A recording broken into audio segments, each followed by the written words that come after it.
اعوذ باللہ من الشیطان الرجیم بسم اللہ الرحمن الرحیم السلام علیکم ورحمۃ اللہ وبرکاتہ۔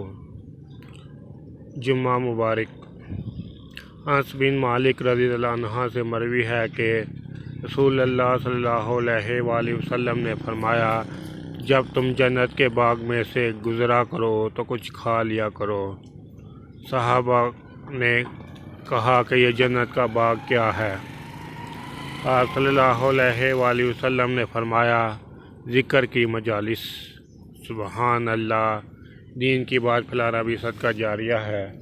میرے یوٹیوب چینل جاسم نوکیا کو سبسکرائب کریں، اپنے دوستوں سے سبسکرائب کریں تاکہ میری حوصلہ افزائی ہو سکے، میں زیادہ سے زیادہ ویڈیو اپلوڈ کر سکوں۔ اس کے علاوہ ویڈیو کے ڈسکرپشن میں درود پاک صلی اللہ علیہ وآلہ وسلم لکھا ہے، اسے بھی کم از کم 3 دفعہ ضرور پڑھ لیں۔ السلام علیکم ورحمۃ اللہ وبرکاتہ۔